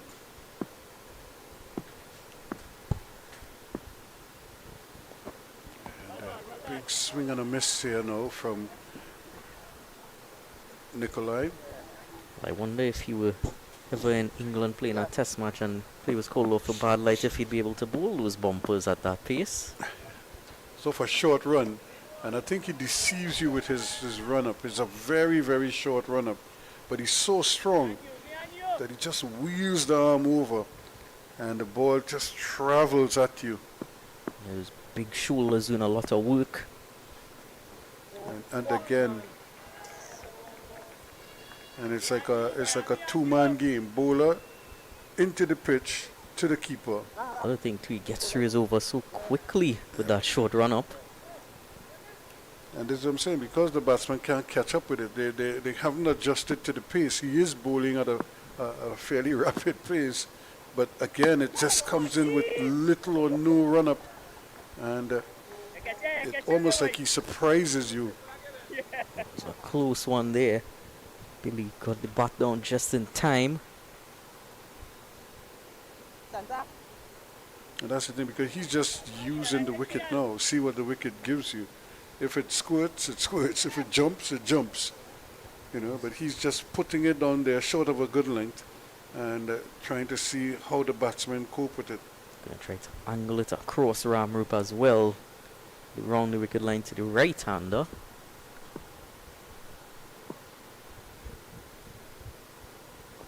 There is another good one. Pitch climb. What he's doing is generally quite simple. Yeah, he's going short, but now he's to the left-hander, he's going over the wicket, taking it away from him. Now to the right-hander, he's doing the same thing, just trying to keep the ball as far away from that bat swing as possible. From around the wicket. And it's that combination. Bowler, wicket, keeper. Back to the bowler. Let's do it again. Bowler, wicket, keeper. And the batsmen are swinging but missing. And the one run they got was from an inside edge, the ball that almost went into the pad. And they were able to squirt out in the offside and steal a single. But outside of that, they haven't touched the ball. I think there were 5 playing and missing in this over. And the one run they got was from that, a delivery that almost crashed into the pad, came off the inner edge, and they got a single. Second time for the day, we've seen just one run come from an over. Of course, T10 you always think is all about the batting, but you get some nice bowling displays as well. There's another one up in the air. This could be out court, and it's going to take some catching, but not able to get a hold of it. He had to run a long way just to try to get there, and now Nikolai is hobbled. he went limping into the crease. And well, it's just going from bad to worse here now for the All-Stars. You see through the impacts of that physical fatigue. That's a great delivery again, and here he goes jumping. So maybe the cramp is kicking in here. He's probably having a real hard time, and with the pads on, it's probably twice as difficult for him to because the blood circulation is probably already hindered with the pad on. Might have expected the bowler to go short, but went straight at the foot there. Now he's asking for a wide, so he's in pain because he's hobbled, and then he can't get a wide. So 2 sets of pain. He's in agony. 2 sets of pain, but only 1 set of pains I can see there. I don't know if that's the wide line or if that's just the crease line. See what he does. Down the wicket he comes, and again, good stop by the keeper. Now that ball passed between the batsman and the stumps. It was wide of the leg stump, but because he was charging down the wicket, and he couldn't get a wide. So nothing seems to be going the way of All Stars right now. 39 for 5. We're in the 6th over. And just a single once more, just a deflection to take it down to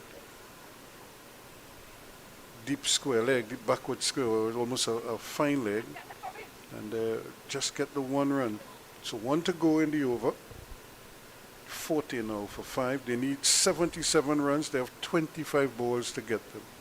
Painstaking stuff for All Stars. That required rate is getting out of control now for them. They need liftoff here now. Somebody's got to find a way. You played such good cricket now to get to the final, and all of it has deserted you. A little stifled appeal, but leg buys that goes into the boundary for 4.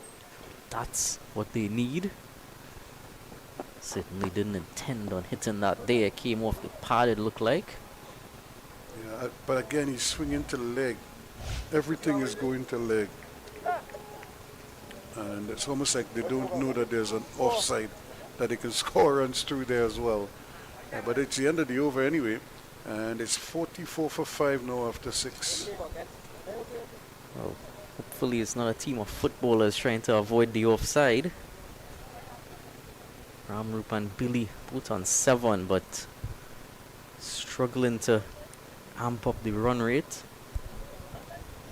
Yeah, and you really have to feel for them because they played really good cricket throughout the tournament. And to get to the final now and then have such a letdown is, I suppose, only they could explain what has really happened to them. They've just been out-bowled here in this match. And then, of course, that splendid partnership between Ramanan and Bryce set them up quite nicely. So 97 for the first wicket. It's a loot again. Wants to add to that wicket tally, no doubt. Let's finish things off as soon as possible. Yeah, 3 for 10, and need that 3 for 11 now. But 3 wickets in 1 over. In any kind of cricket, you're taking that. In wind ball cricket, you're taking it. Well, that's what we would have seen. You're playing cricket in your backyard, you're taking that. Was it 2 or 3 wickets Weber would have taken yesterday in that over? Yeah. 3 for spit, as they say. 45 for 5. This has really been a big ask for them, and it just hasn't happened. Again, another big swipe outside the off stump. Missing. Another dot ball. And Atiba looks so much better. He has more rhythm now, and it's just amazing what Wickets will do for you.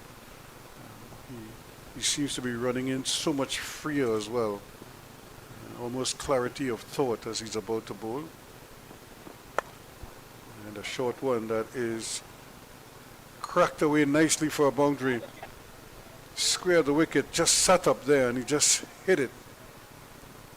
Came out of nowhere, that one really was a bit shorter and wider, and he was certainly ready to get his hands towards it. Yeah, there was a fielder there diving, but it went past him in a flash. That's a brilliant shot there by Ramrup, the captain. Last boundary coming in the 4th over from Tishan Ramrup himself. Is this the moment that they get going? And this is another big hit that's gone. That's another beautiful hit there over the square leg, more mid-wicket of just forward of square. And Atiba Alert again, just giving him hitting room there. And he says, thank you very much. Into the fig patch it goes.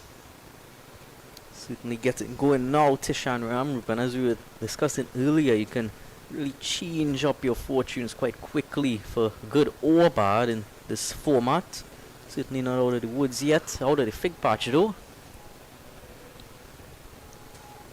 10 quick-fire runs from Tishan Ramrup, captain.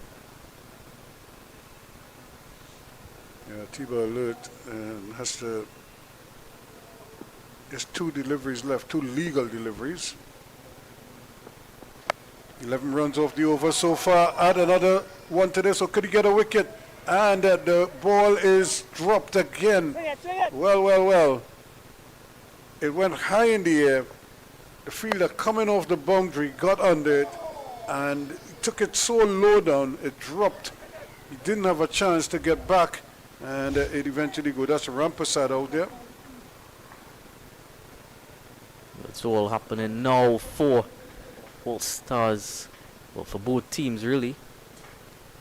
Yeah, but well, no catch that goes up into these lights is an easy catch, especially at night time. And here's another one hitting down the ground, but only a single this time. So the captain is doing his bit here, trying to keep his team afloat. 58 for 5 now after 7. 59 more required in 18 deliveries, and yes, it is always going to be difficult to take those catches with these low lights. Almost creates like a sort of a blanket above the ground that the ball has to come through. It's all the same white color that you're dealing with when you look up.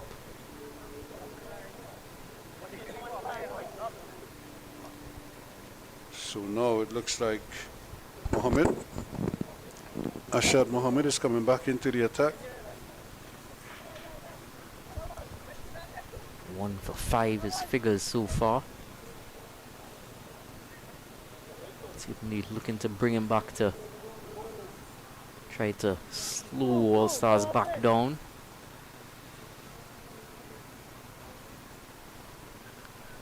Who has it in them to stare a defeat squarely in the face and somehow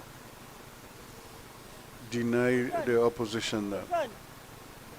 Because that is what is going to be required here. Anything less than a minor miracle wouldn't work. You need a miracle, but you need somebody to make that miracle. Taken that power play over now. 2 fielders deep at low on and deep mid wicket.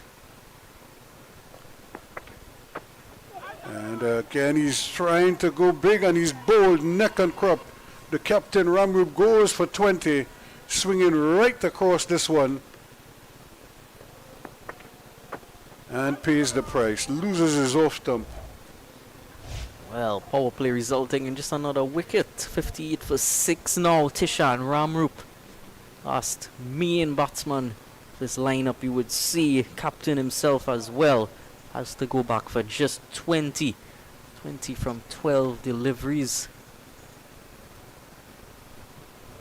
Things Becoming even worse now for All Stars. Quicker delivery too, just on track. Again, another across the line that we've seen and hitting the stumps.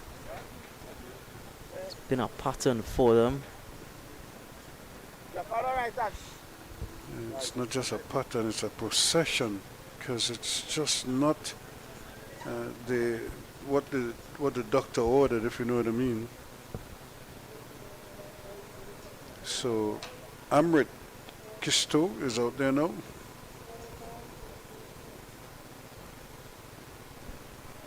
Touch this way. That's leg. So the two batsmen without shirt numbers.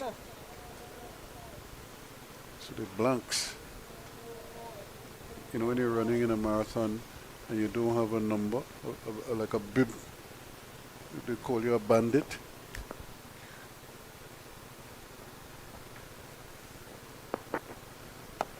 And getting a short ball and pulling it down behind square, that's going to go very close to the boundary, but it won't get there. They'll take two comfortably. To be fair, I'd never heard of that bandit saying before.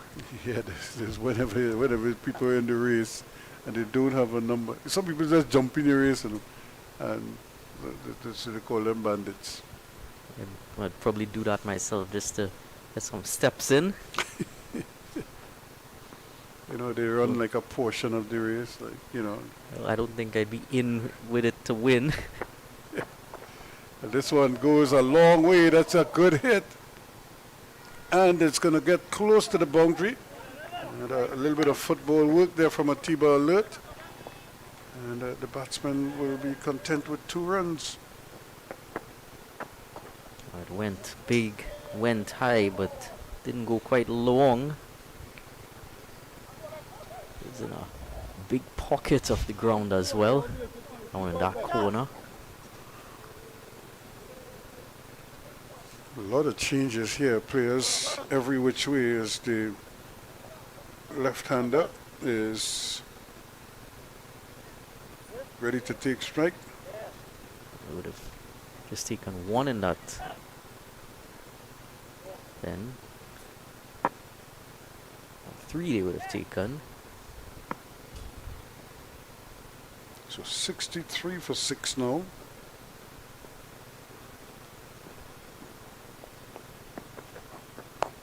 And this one is hit. This could be out. A good catch taken there. Very, very good catch. He had to run back a little bit, and Deems Baird takes a brilliant catch. Second wicket in the over for Arshad Mohammed. He's certainly wanting to close this and stitch it up as soon as he can. Nikolai Billy, who joined Tishan Ramapulia for a bit of a partnership now, has to go as well. Now you would see things well and truly towards the Sital team. 54 more required in 14 is not looking good for All Stars. It's a near impossibility from this point. They're losing wickets and they're not getting boundaries. That's not a good mixture. 3 for 10, Arshad Mohammed's figures. Brilliant stuff. His first over, 1 for 5. Early on in the innings, helped to set the tone. Now he's coming back to just feast on the lower order. Brandon Suklal now joining Amrit Kisto.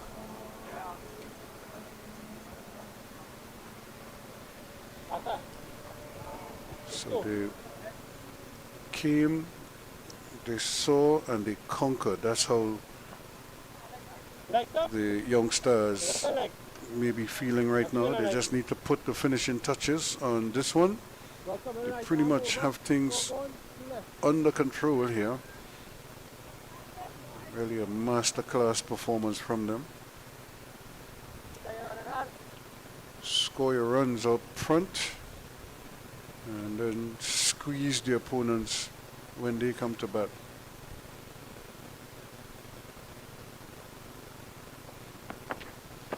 Quicker delivery again, just coming off the inner portion of the bat. squirts out Relax. to the onside for 2. And really, it's all about making shots here right now. Guys Again, are just swinging. again we're seeing in this night fixture, of course, with Sital again, but batting first seeming to be the way to go. So many of the teams prefer chasing, but when you do bat first and bat well, always seems like an uphill task. Good bonks again, just creating problems here, not able to get it away. That ends the over. 8 completed, 65 now for 7.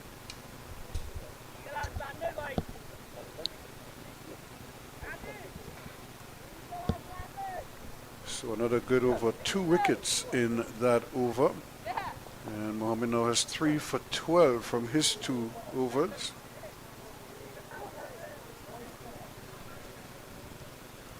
So Ashad Mohammed, like Atiba Alert, just keeps taking wickets.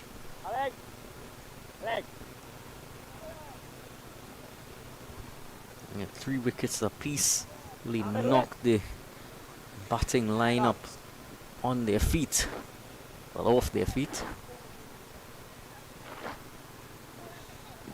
Roshan Parag now comes back. His first over went for 12. Would you believe that? And where we're at now.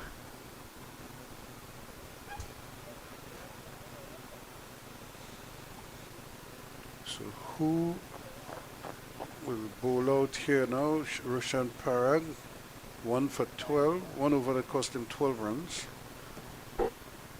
No wickets just yet. Sure, he'd love to get one.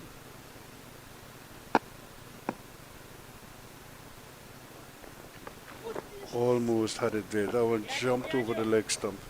And we've seen that from him a couple of times already today.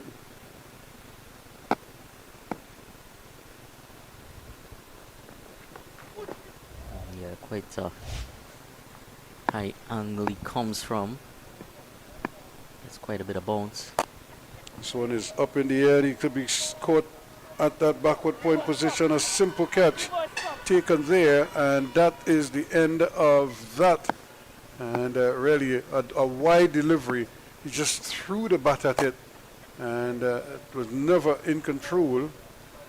And a very simple catch taken out. There's that Totaram taking the catch. 65 for 8 now. There's that bounce from him again, and it was quite wide, but he knew that Amrit Kistor wouldn't be able to help himself. Didn't really have a choice if he wanted to keep his team in the game anyway. He's gonna go at it regardless, and knew his fielders would back him up. So he does get his first wicket, Roshan Parag. 65 for 8 as Nikolai Dupree now joins Brandon Suklal.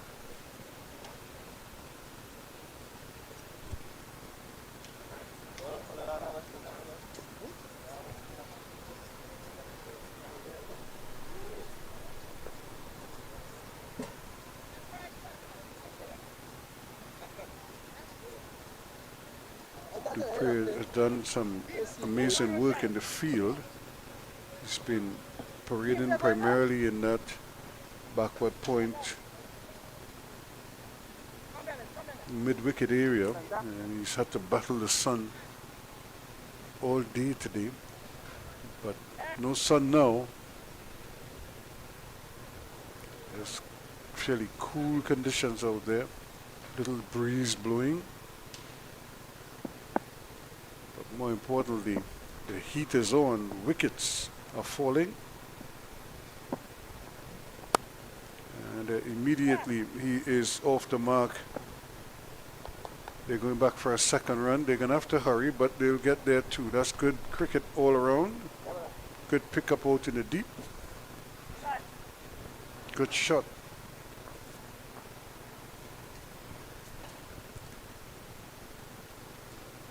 Good on them looking for those extra runs even at this stage. And again, punching it square. This one is a little bit quicker. He wants the second run, but it's not there.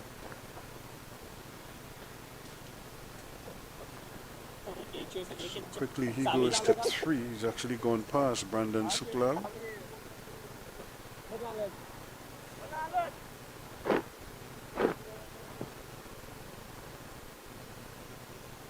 So once again, the field changes over.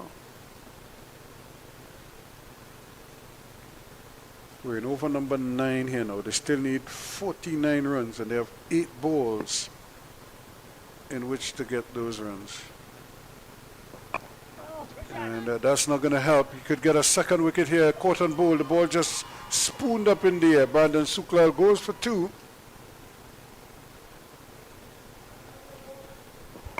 Just falling like dominoes now. One more to go. 68 for 9. Last man, Dylan Das, about to join Nikolai Dupree. Roshan Parag coming back at the end with 2 wickets to just close off this innings.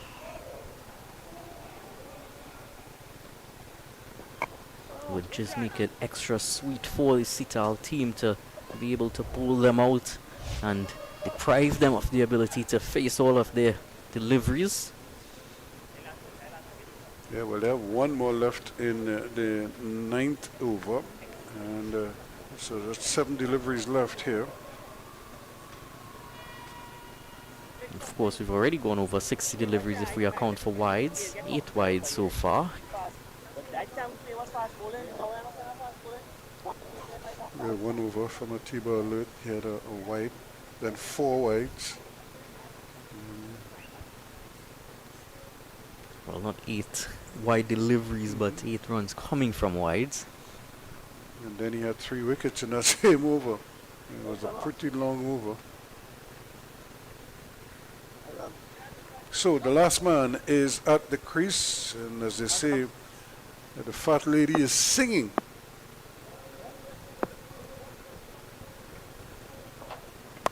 This one is hit in the air, and it's going to bounce before it gets to the man at long off. He doesn't seem too keen on Glasgow, that is. Doesn't seem too keen on coming in there to take that catch. So that ends the over. It's 69 for 9 after 9 now. I certainly wouldn't blame him on not wanting to come in for that one. 48 required from 1 over. Already not possible from a mathematical view. They're not catering for wides and no balls. We must cater for those in this tournament. It's going to take an awful lot of those just to make it possible. And it's going to take a really horrendous last over from Glasgow. And he has been very miserly so far. His 1 over cost him 1 run. Well, he'd like to just even things off, finish with 1 for 1. I won't be surprised if they put in a slip for him.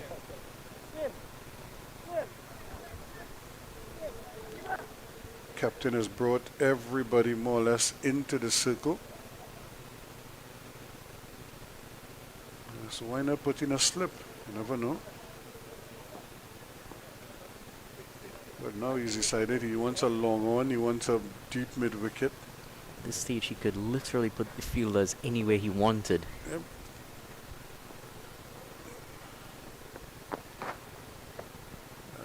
Chasing at a wide delivery.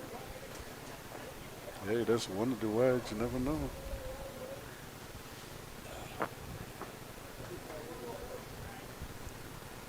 So 48 runs needed now. Still 6 balls to go.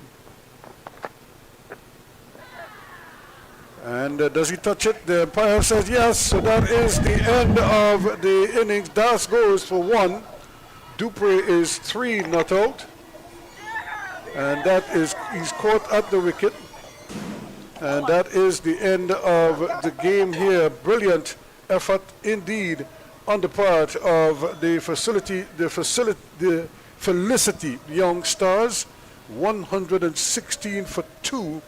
And in reply, the All-Star Sports and Cultural Club, well, needing 117, they could only muster 68 in the end, or 69 rather. So not the ideal situation for them, but a splendid victory all the same. So congratulations again to the Sital Felicity Young Stars. A fine victory today, a good team effort. Of course, they got those wickets in clusters. Atiba Alert had 3 and 1 over. Mohammed also bowled beautifully. Arshad Mohammed, he ended up with 3 for 12. And we just saw a wicket there come in for Glasgow, and also a wicket for Bowler as well. So good team effort. And then, of course, with the bat, Alvarado Bryce, despite being injured, was able to stick around, got a 37 not out, and Randy Ramanan was the story though, with a blistering 63. He put on, the openers put on 97 for the first wicket, and that set the tone for 116 for 2. And when it was all said and done, that was the story there for them. So a fine victory in the end for the Sital Felicity Young Stars, and they must be very, very happy indeed with that. So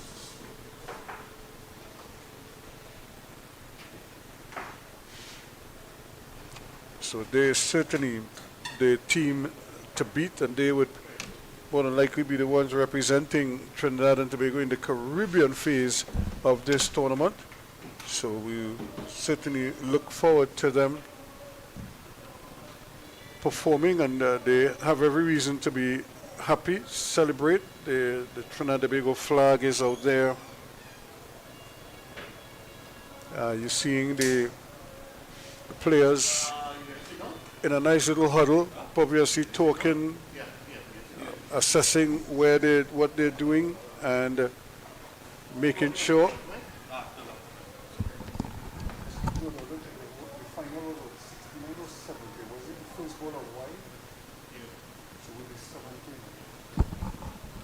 So certainly a good all-round performance from them. They played good cricket throughout the tournament, and they certainly deserve their prize here. And nobody could deny them this one. So a fine performance, a good victory for them. They should be very, very proud of their efforts here. And well, you just have to say hard luck to the All-Stars Sports Club. They too played some good cricket throughout the tournament, and we've had some outstanding individual performances, both with bat and ball, throughout the tournament. But when it came down to crunch time, it really was about the Felicity Youngsters, the Sital Felicity Youngsters, winning this one by 46 runs and getting to lift the trophy. You could see them there with the Trinidad and Tobago flag. Obviously a proud moment for them, and but I'm sure they'll be happier when they get their hands on the hardware,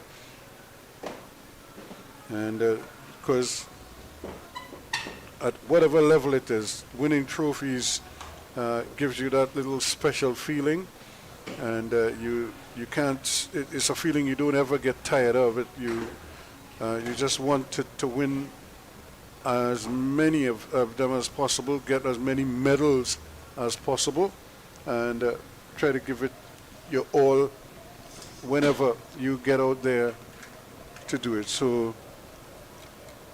I think we're just waiting for the trophy presentation, and the players are out there showing this up. You can see the ground staff are obviously trying to protect the wicket as much as possible. Remember, we get rain almost without notice here in TNT, so they still have their responsibilities here at the National Cricket Centre, and we still have our domestic cricket season going on as well. So we're just waiting here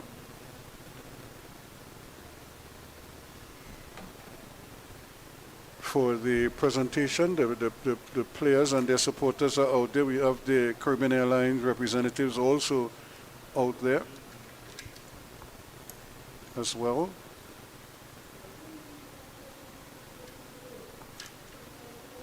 So Ian Wason is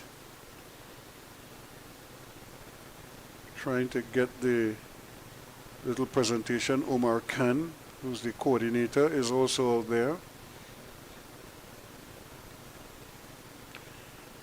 So they're trying to set up a group photo with all the persons who have been involved in organizing the tournament, and of course Caribbean Airlines are the ones here. So the trophy is out there.